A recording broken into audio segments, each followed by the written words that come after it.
I am Andrea Butcher, and this is Being at Work. Being a leader is hard. So on this show, I set out to talk with experienced leaders to learn from their pivotal moments, how they led through the challenges we can all relate to but are often unheard. Today's guest is Scott Miller, President of Bowman Construction.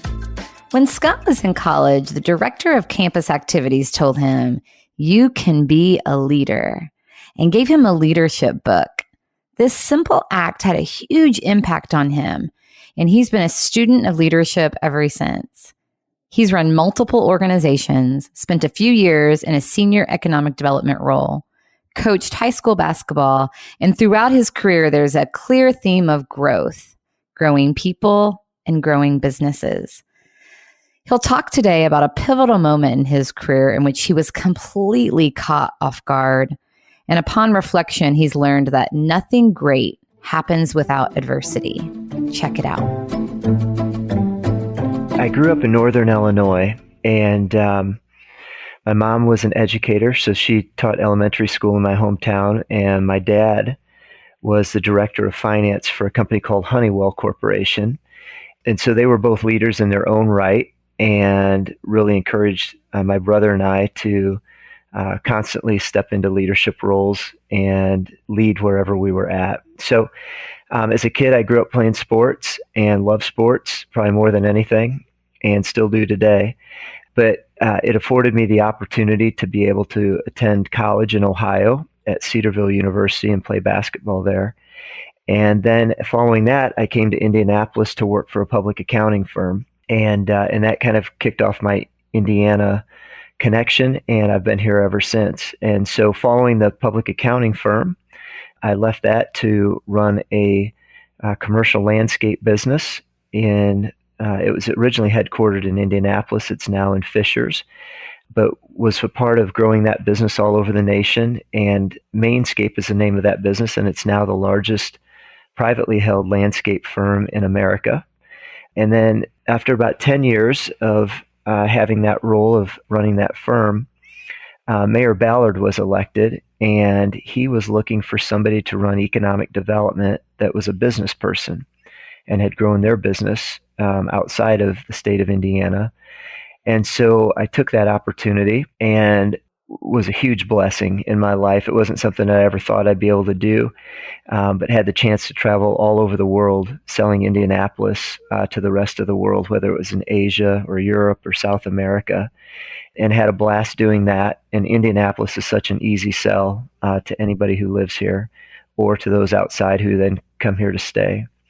I then left that. Well, I continued there, I guess, and we merged a bunch of organizations together, all under the Indy Chamber brand, and had a chance to run that for another couple of years, and then left to go run a family-owned construction business in Indiana, and that led me to find Bowman Construction, which is up in Marion, Indiana, and I was able to purchase this a couple of years ago and branch out on my own and see what this entrepreneurship thing is all about. So that's kind of my journey to today. And then in addition to that, for probably the last 20 years, I've also coached high school basketball, and I'm now the head boys coach at Cecina Memorial High School, which is in Indianapolis on the east side.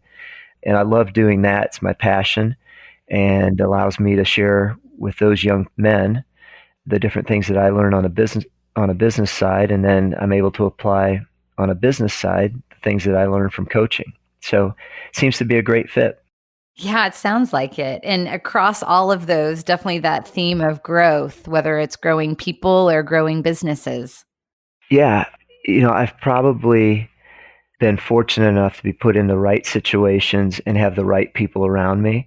But each of the organizations that I've had an opportunity to be a part of thus far have really been able to do that, have been able to grow. And I think, we all look for people to verify where our strengths are. And I've got a lot of weaknesses. But one of the strengths that people have shared with me is that you do have the unique ability to be able to be around people who are able to grow organizations. And so I think a part of that is just recruiting and bringing the right people around us. Yeah, no doubt. Scott, tell us a little bit about Through all of those experiences, I'd love to hone in on a moment that taught you a lot about yourself and your leadership. Is there a particular moment that comes to mind? Yeah, and it's probably, I've been taught that sharing our failures, sharing our successes with people allows them to kind of understand us a little bit, but to really get to know people, share your failures. And so at the end, so I had been at Mainscape for about 10 years. And to their credit, I'm still good friends with the guys who owned it. It was two brothers. But I remember we had just had our best year ever. And they called me in, and this would have been early summer of 2008. And they said, "Hey, Scott, we think been really happy with where things have been, but we think we need to go in a different direction at this point in time." And when they shared that, I was crushed. And I could feel anger and all the different emotions that come up with having something where you thought you'd really helped be a part of building something amazing.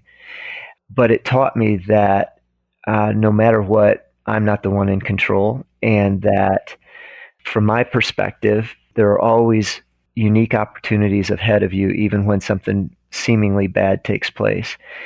And which led me to the ability to be a part of the economic development team in Indianapolis and to travel the world. And I never would have done that had I continued in the role that I did continue in. So really now as difficult things happen or bad things happen, it probably crystallized that in my mind at least, that there's a plan out there that's maybe bigger than what we know, and you just have to try and find the opportunity in whatever you're going through. I suspect in the moment it was hard to come to that, but through reflection, you've learned that ultimately it sounds like it was a blessing in disguise, led you to a new growth opportunity that helped get you to where you are today. Well, huge, and I've even shared. In fact, I just this week talked to Dave Mazanowski, who is the sole owner now of Mainscape, and they had some very challenging things, and he personally had some very challenging things that took place after I left, maybe 4 or 5 years after I had left. And we've talked about, there's that saying there, go I, but for the grace of God type of thing. And totally could have happened to me, and I could have been swept up into that same situation. And so sometimes I think, for me personally, again, from a faith perspective, it's sometimes God protecting us from something that we may not even realize is out there. Yeah, so let's go back to the moment. And then I'm eager to learn about how you've grown in the moments. So it sounds like today, Scott, because of that mindset, like you respond more so than react. I see a lot of leaders react emotionally because it's what you had. It's exactly what you said. You felt like, gosh, we're coming off of the best year ever. I've been such a big part of this. This isn't aligned with my plan. And so ego and defensiveness and all of that pops in. How have you learned to respond versus react when things don't go as planned, when something pops up you hadn't expected? I think it's consistently looking back at that specific event, but even since then, multiple other events have taken place in my life that I wouldn't have chosen, but because I've gone through them, you can kind of always look back and say, I came out better because of it. And you've grown because I think it's taught me persistence. Don't give up. It's taught me how to rebound quickly. And these are all things, like I said, that I get a chance to share with these young high school athletes on a consistent basis now. And it's so applicable in the sports world and the business world alike, is just how do you bounce back when bad things happen? And that's part of life. Bad things are going to happen, no matter where we're at or what we hope will happen. And so I think just that persistent and can-do spirit, which my mom is the ultimate optimist, and she really bred that into my brother and I. Yeah, I love that intersection of like resilience and persistence. It sounds like the combination of those two attributes is so helpful in those challenging moments. But until you live it, it's really hard to think, how will I respond if I were in that same situation? How would I respond? And so I think part of it is just going through the process yourself. And so I've been fortunate enough to have some difficult situations that I've had to overcome. Right. Yeah. So the experience helps, but I hear you with the teaching of your high school students and no doubt the leaders you work with every day. It's also, I think, the more you hear those messages and you hear the stories of others, perhaps it helps to prepare you for those situations because you then have positive examples to pull from. Yeah, so true. I think, another thing that my mom taught me was she always talked about leaders are readers. So I read all the time. And I think Lou Holtz is a pretty famous Indiana coach. He coached at Notre Dame. And one of his sayings, and I'll paraphrase it, but was basically nothing great happens without adversity. When things are easy, good things can happen, but nothing really great happens unless you go through a tough time and adversity. And whether that's in business, your personal life, sports, whatever it may be. Yeah, isn't that so true? And another great message to share with younger leaders. There's this exercise I do with leaders regularly where I ask them to tell me about their personal best leadership experience. And not surprisingly, Scott, what happens every single time, and that's no exaggeration, it's always some sort of a challenge. And so the point that I always reinforce there is just what you said, like challenge gives you an opportunity to lead.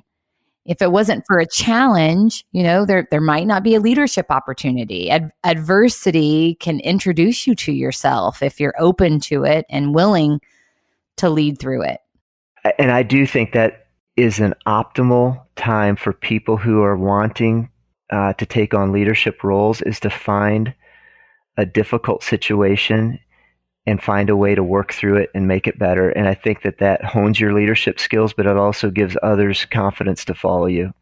So tell me about, like, how do I develop that? How do you talked about, I love the mantra, leaders are readers. I think because the best leaders have an open mind and are willing to grow and are willing to recognize, yeah, I messed that up. So what advice would you give to emerging leaders around how do you develop that? So I was in my late 20s when I began running Mainscape, and I didn't have any idea what I was doing or how to do it. I thought I did, but I really had no idea.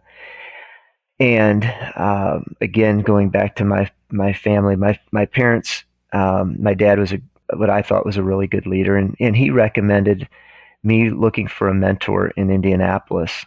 And so I reached out to an individual who really took me under their wing and introduced me to other people, taught me how to network, taught me how to share stories publicly in communication, and introduced me to other leaders and recommended for me to be able to sit on boards that I never would have been able to get onto without that person's influence.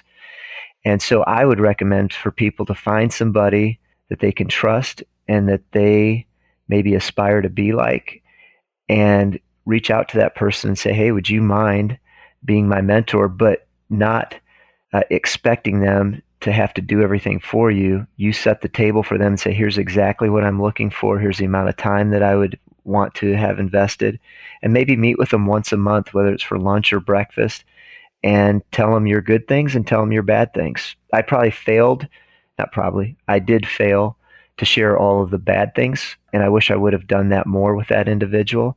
But you have to have somebody that you really trust. But share the tough things that you're going through, whether it's personally or professionally, and let them share with you how to grow. How would you go about identifying potential mentors? I think you look at people who are already in your life, are again what you might aspire to be, or you ask those people who are in your life, if I were going to do this, give me the 3 best people that you can think of. And it doesn't have to be local, it can be national or international. And then invest in finding ways to reach out to those people who they are recommending and just asking them. Most people want to help other people, and especially when they're asked to do it. And so that's how I went about it. And, you know, I'm involved in a group called Young Presidents Organization, and my forum group is awesome. And those 8 other people that are in my forum group really invest in my life and share the highs and the lows. So Young Presidents Organization is a great one. You know, I was highly invested in the Indie Chamber, and I think there are tons of mentoring opportunities within the Indie Chamber that you could reach out to a host of different people who are involved in leadership positions there and ask them to mentor you. And tell me, give us a little more insight into the ask. So, in today's world, what do you think is the best way to reach out to people you may not know?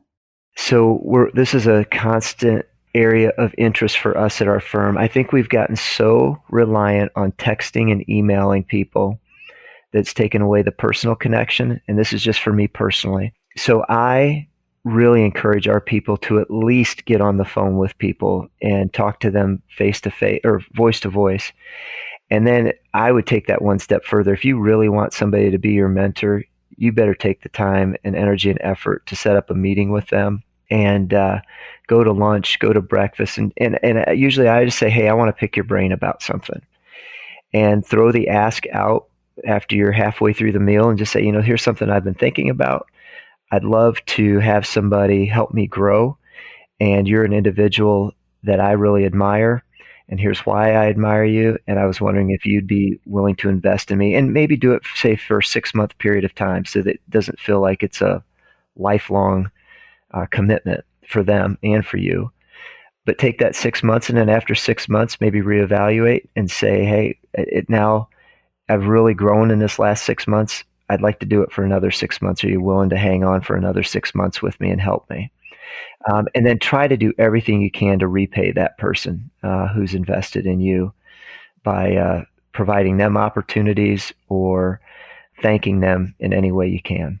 Yeah, and listening to you, Scott, I mean, I hear that's, you talked earlier about networking. That's networking in a way, isn't it? I mean, it's all about building relationships and putting yourself out there. And I mean, those are the kind of things that are going to build your network. It is. And you know, anything that you can do to provide for lifelong relationships and networking opportunities is so good.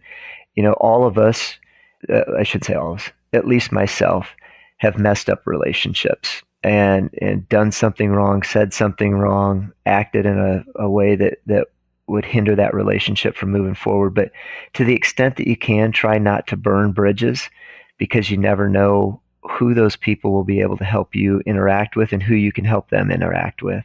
And I think instead of looking to get, always look to give. Like when you do go to a meeting, how can I help you versus how can they help me type of thing.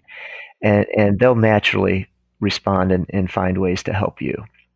Yeah, I like your point about, because people always want to help. I think one of the things I hear from leaders a lot whenever I suggest to them that they find a mentor is, well, gosh, how would I go about doing that? Which is why I've probed in a bit with you, and I think you've given some good guidance.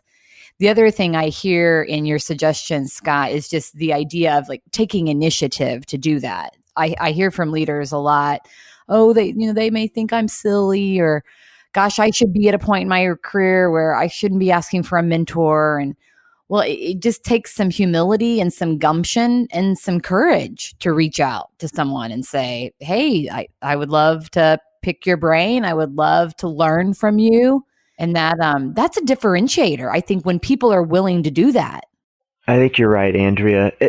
Another thing that I think people, that this gentleman who was my mentor shared with me was look for ways to serve on boards of directors. Almost every nonprofit needs board members. And those are great ways to rub shoulders with other leaders. And you're doing it in a soft setting, but you can really learn a lot from people. And once you get onto the board, then it's an easier ask to say, hey, can we go to lunch and talk about XYZ organization? And then while you're at lunch and talking about that, you can also learn from them and say, hey, you know, I've also got this personal issue with my business. Any thoughts on that, on how to respond or attack that issue? Yeah, I think that's really, really helpful guidance.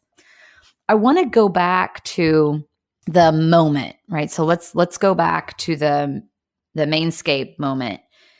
Here you are in the midst of this challenge, right? Did not anticipate them wanting to go in a different direction. You said you felt angry and really surprised by that. And something I want to get at, Scott, is just recognizing how you're feeling in that moment. Because I think our feelings can be a guide. I think a lot of the times we respond based on our feelings, or we react based on our feelings, rather than taking a step back and really reflecting on the good mantras that your mom shared around resilience and persistence. And now that you have grown and you recognize that challenge is an opportunity to lead, how are you paying attention in the moment? How are you using your feelings? That's a really insightful question. And I think, I go back, I had incredible fear in that moment. Like, what am I going to do next? Not like there weren't a million opportunities out in the world, but for me, in that moment, I was like, what am I going to do next? I have no idea what the future holds. So there's huge fear, and there's anger, betrayal. You kind of run through the gamut of different things. I think for me, it's don't quit. Like, how do you keep from quitting mentally or emotionally, even though you may have lost the opportunity that you were thinking about? It's how do you get and take that next step? And so somebody once said, well, how do you develop discipline? And it's one moment at a time, one decision at a time, and just doing it and committing to doing it every day over and over and over again. And all of a sudden, you've built up a week of saying the right thing or doing the right thing. And so just do the right thing one step at a time. And so for me, again, that comes back to things that my mom taught me. Her maiden name was Hummel, and she read into me, Hummels never quit. And that was kind of one of those things that I kind of hear constantly playing in my background. And I have quit before. So but you got to come back the next day and say, okay, I'm not going to let that happen again. And just, we're human. And so we fail. But how do you take that next step forward and just keep moving on? So how do you come back? So you're not quitting, you're staying in it. You how do you work past the fear, the anger to get yourself into a good place? So when you come back, you're able to actually lead through it in a positive way. I think that you have to, at least for me, I had to take a moment to grieve the loss. And that probably in that situation was a month. I mean, it took me a while to go through that grieving process. And then I could sit and wallow in it, or I needed to get up and get going. And I had people in my life that encouraged me and said, hey, you know what? You're talented enough. There's a lot of opportunities. Start meeting with everybody that you can meet with and just talk to them about what their issues are in their organizations, and see if there are any of those issues that you can go help solve. And you may not even come on as a paid position. You may just say, hey, I'm willing to invest a week, a month, whatever it might take to help you solve that issue. And if you can show them value, all of a sudden they'll be like, hey, I can't afford not to have you on our team. And so find an issue that you are uniquely gifted to solve.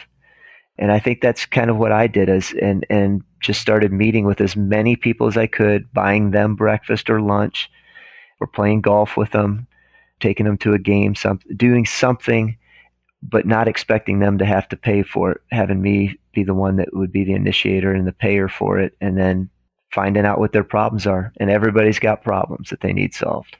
Find something that you are uniquely able to solve. That's good. So there's also this knowing your strengths and looking for opportunities where you can help. And that's such a different mindset than retaliation and anger and frustration. And so I guess that's because you said don't wallow in it. That would be wallowing, Yeah. right? Yeah. Well, and part of it is whoever, whatever your situation is, it takes two. And for the Mainscape situation, those were guys that I really cared about. And like I said, it's allowed us to be able to heal that down the road. I mean, I'm still, like I said, I reached out to them this week and called them, but they've reached out to me or called me at different times, and we still try to get together. And I think that's a pretty unique situation, but it takes both sides to be willing to say, you know what, that was a really hard thing that we went through, and how do we maintain a relationship moving forward without continuing to be hurt by it? Yeah, there's a lot of maturity in that. But why not choose that? That's the thing. If you can get two mature parties to come together and have that conversation, it just feels so much better, you It know? does, and especially instead of walking around town or walking, anywhere and just thinking, "Man, I hope I never see that person again." You're gonna run into them, and so why not make it the best as you possibly can, and learning to forgive. And forgiving is so hard, I think, but especially when it feels like you've been unjustly. But that's part of forgiveness. I mean, it's easy to forgive if you don't. And then you're not carrying that around with you, right? You're not carrying that burden and that load. There's a freedom that comes with just acknowledging, hey, I could have been a lot better here. Like I'm sorry, like saying I'm sorry and moving on. Yeah, and then in the situation that you were in where you feel like perhaps you've been wronged, like why carry that around? How is that going to be helpful? I there's a leader that I worked with that just was so hung up on how she'd been wronged, and she just did not want to put that down. And I saw then the impact that had on her work. She spent so much time and energy focusing on how she'd been wronged when, gosh, there's just all the energy that she could have been using to lead. And In basketball, we always talk about next play. You may have turned the ball over, you may have fouled somebody, but you got to think about the next play. And that's really, I think, in this situation, the exact same thing. It's next play. Like, what do I do now that can make the situation better as I move forward? And I think that's true in life. It's very difficult to do, easier said than done. But I think you're exactly right. How do you lose that negative energy? And something that I learned is that nobody else wants to hear something bad about your experience with your previous employer. right, And exactly. so if you're coming into an interview sharing about how you got wronged, all that's running through their mind is 10 years down the road, am I going to hear the same thing, played out again in this situation? So I think how you handle that with a new employer is really important, and speaking only positive about people in your past is really good advice. Well, and doesn't that carry across anything? If I'm talking to a friend and he's talking negatively about another friend, right? I mean, I think that mantra can follow you through every relationship and experience. That people don't want to hear that. Yeah, you're right, Andrea. I mean, people. So I've learned so many lessons at Mainscape. One of the ones that one of the guys there shared with me was, you never want to work for a nervous boss, especially if you're the one making them nervous. And I thought that was a great little leadership antidote. Another one that Dave Mazanowski shared all the time was, all things being equal, people do business with people they like. All things not being equal, people still do business with people they like. So, that's very much around the price. Let's not be price sensitive. Let's build relationships and not make it about price. That's all. It always comes back to the relationship, doesn't it? I believe so. Yeah. Well, Scott, thank you so much for sharing these insights with us today. The insights that you shared around resilience, don't quit, lead through the challenge, rather than wallowing, looking for where you can help. Where are you uniquely able to help?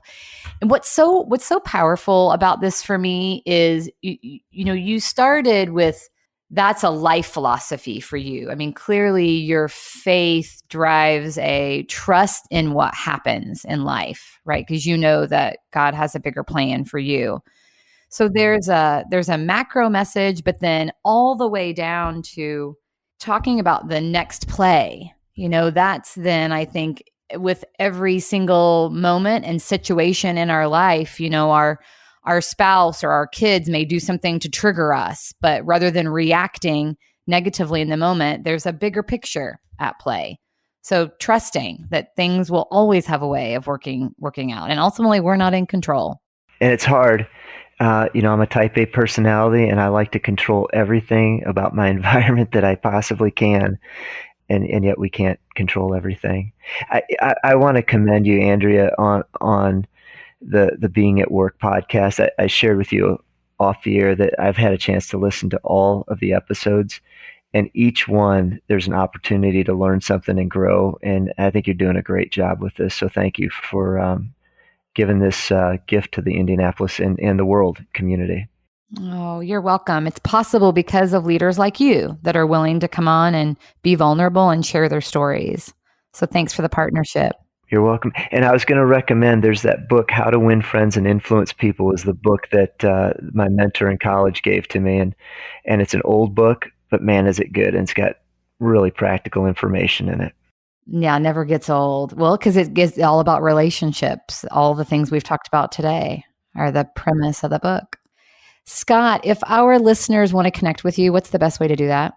So I'm going to take a risk here, but I'm going to give out my email address and my cell phone. I'm on LinkedIn, but I use it sporadically. I probably should use it a lot more.